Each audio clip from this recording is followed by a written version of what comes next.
Okay, good morning. Um, it's Friday. I don't know, October, whatever. I don't know. Oh, Friday the 13th. Um, I guess I'll start with if you've been following the news lately, be careful today. You know, watch your back, keep your head on a swivel. If you know, you know, right? This morning we're going to talk about clickers. I know I've been posting a lot of videos of me doing clicker work with Rookie. Wow, with Rookie, with Floki, and I've gotten a few people asking me questions, about the clicker, why the clicker, what does the clicker do, what's it for? So I'm going to take a dive into that. I'm going to try not to make it too lengthy, but it can get lengthy. You can go into a rabbit hole and go all different directions from there. So I'm going to try to answer the where, the what, the why, the how, and the when it comes to clickers. Okay. I have some notes here, so if you see me looking around, you'll see I'm looking at my notes. Um, the where. You can use a clicker anywhere. You can use a clicker at home. You can use a clicker in public, anywhere you want to. That's an easy answer for that question, the where. The what. What is a clicker? From my understanding, a clicker came about during, I think it was World War II. I don't know, you can correct me if I'm wrong, but it's my understanding that paratroopers used a noisemaker that sounded like a cricket, and they called them crickets back then. Um, so when they would land in the dark somewhere, they could find each other. Right? Kind of sounds like a cricket, uh, but that's where the concept of that type of noisemaker. Basically, it's a piece of metal that when you push, it bends and makes a noise. Right? That's all it is. It's just a noisemaker. I actually remember when they were kids' toys, when you can get them out of you put a quarter into the vending machine and you can get uh, a box with a piece of metal that made that noise. And that's all it was, a noisemaker.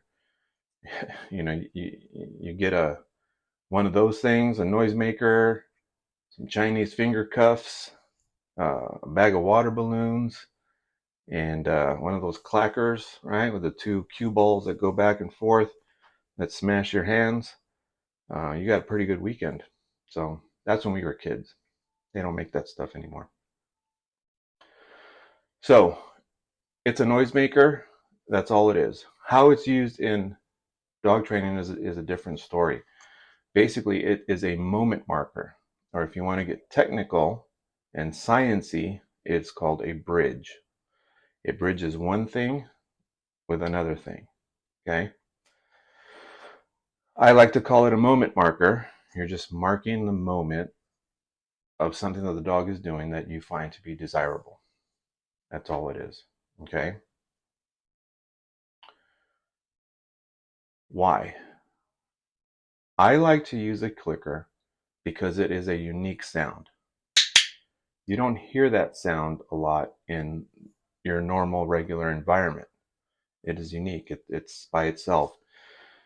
There are other noises that come about, doorbells, our spoken word, the words that we use, just regular noises that you have around the house, whether it be a kitchen timer, an alarm clock, a cell phone, uh, alert, anything like this is just totally different than that.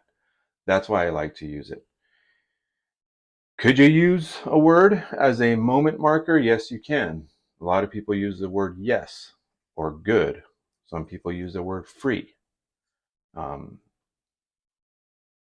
I don't like to use the word at first. We'll get more into it, but at first I like to use the clicker. I don't like to use a word. I like it to be a little bit cleaner I want my information to be a little bit cleaner to the dogs. Therefore I use the clicker.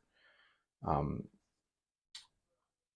I will eventually transition to a word, but we'll get into that. But you can use anything. You can use a whistle, you can use a horn, you can use, like I said, a sound on your cell phone, you can use a bell, you can use anything to be your moment marker, to be the marker that lets the dog know that he did something right and something good is coming. Okay? we all use markers. You know, if you've ever had a dog and you tell the dog to sit and he sits and you say good boy and you touch him, you just used the marker. You used click, but you said good boy. That makes sense? So if you do that over and over and over and over again, he knows that when you say good boy, he's going to get something good, whether it be you touching him, food, toy, what have you.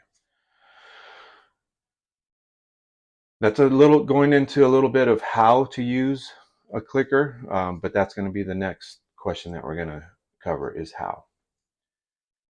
In order to understand, to really understand the how, you have to go a little deep into science.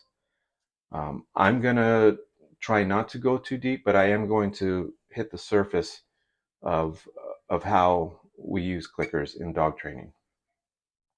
Or markers. I'm going to say markers because it could be anything, right? Ivan Pavlov was a Russian scientist, and I'm sure all my former handlers, if their guys are watching this, they're like, probably, oh Lord, he's talking about Ivan Pavlov. But Ivan Pavlov in the 1800s was a Russian scientist, and he was studying digestion in dogs. For what reason, I don't know. And I'm sure if you've ever taken a Psych 101 class or some sort of psychology class, they're going to touch on Pavlov's dog.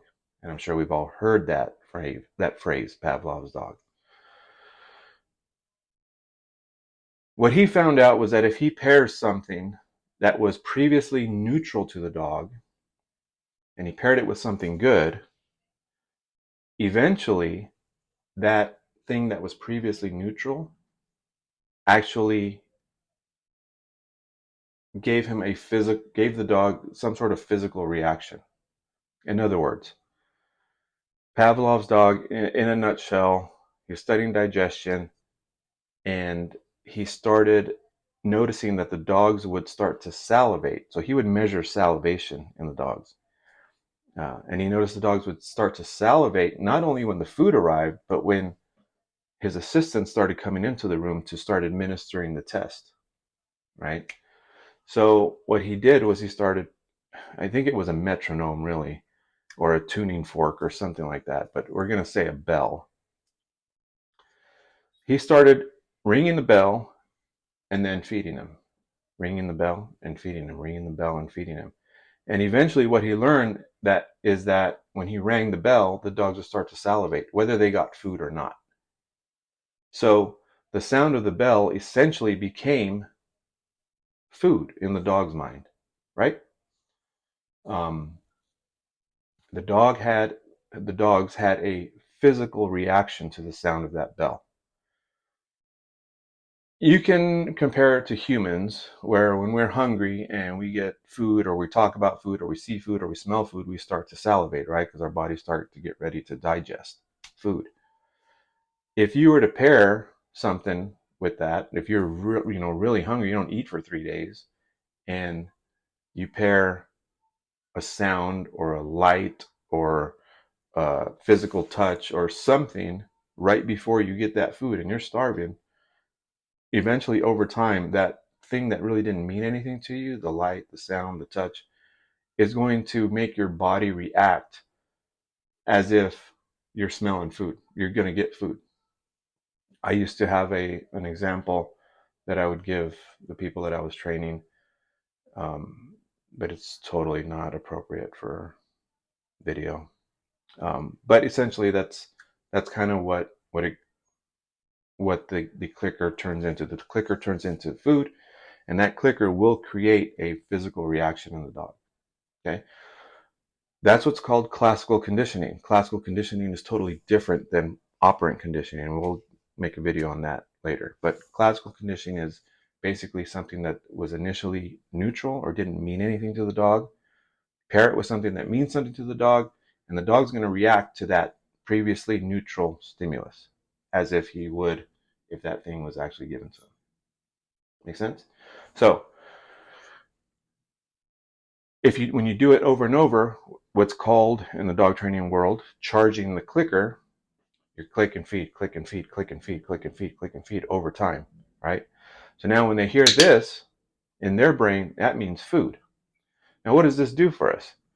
A couple things. I can mark the exact moment that the dog does a desired behavior. In other words, if I say sit, and as soon as his butt hits the ground, I'm clicking and feeding, right? On a side note, when you're training a dog, you have about 0 to 3 seconds in order to either reinforce that behavior or punish that behavior, right? So if he does something good, such as a sit, you have 0 to 3 seconds to acknowledge that and reward it for him to remember that what he did was good. 0 to 3 seconds. So by having the clicker, I can be very, very precise and very, very minute in my marking of the appropriate behavior. So not only does it give me a sense of precision, but it also gives me the sense of time. I don't have to put the food in his mouth within 0 to 3 seconds. In his mind, food is coming because I hit the button. So that gives me time to mark it. You did good. And now I can reach into my ball sack or treat pouch and give him food or toy. So it gives me that element of time. That's why I like using the clicker or a marker, right? So that's the how. That's how to use it. Is a clicker any better than using your word? No. I think it's a little bit cleaner because I can, if I make my marker word yes, how many different inflections is my voice going to go through over the course of a training session? Yes, yes, yes, yes, yes, right? Where this is constant, it's the same every time, right? That's why I feel it's a little bit cleaner. All right, what's next? The when, the final question, when. I like to use a clicker when I'm initially teaching dogs basics. Sitting, downing, here, go to bed, place, those types of things. Especially with a puppy because I don't like to do a lot of talking. I think we talk way too much to our dogs. They don't understand English. They understand your body language and they can learn on their own. You know, a lot of times if you just stand there, they might do something that you can reward them for. And we'll talk about how to obtain a behavior, how to attain that initial behavior and different ways that you can attain that in another video.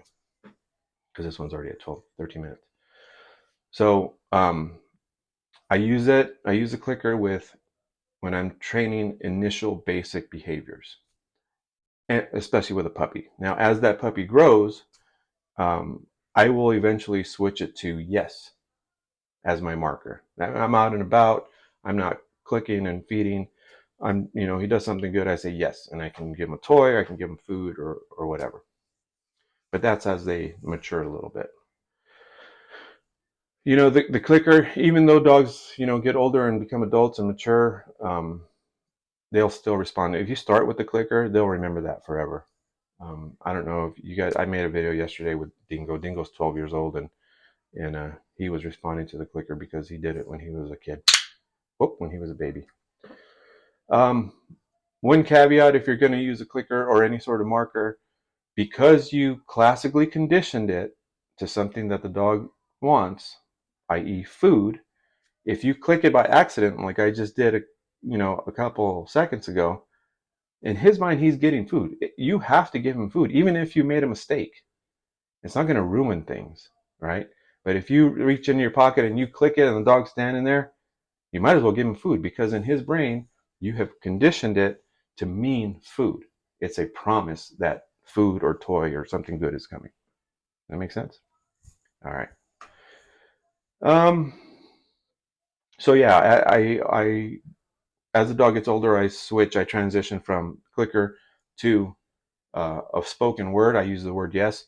But if I ever want to go back and reinforce some training, I can always bring the clicker out. Or if I want to train something new and keep it kind of, the whole process clean and keep me and my voice and my stuff out of it, and I just, kind of want to capture a behavior or shape a behavior or something like that, I can use a clicker.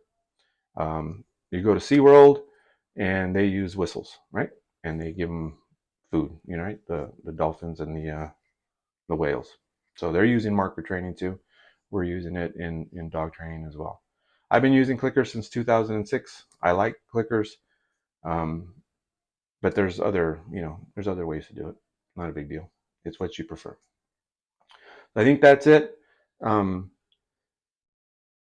if you have any questions, let me know. Uh, that was just kind of skimming the surface of it, and but that's the reasons why. That's the reasons why I use it. Later on today, I think I'm going to do another garage knowledge. I have a few ideas to talk about, but I'll pick one. I know my last weeks are pretty crappy. I had the swamp cooler blowing because it was a little warm out there. But I don't know. I'll keep doing it. I think it's kind of cool to get short little spurts of information because there's so much useless knowledge up here that I can I can go on and talk about dog stuff all day long. So anywho, um, today's Friday, and yeah, I'll see you guys later. Take care. I got a boogie. Take care of these dogs. All right. All right. Bye.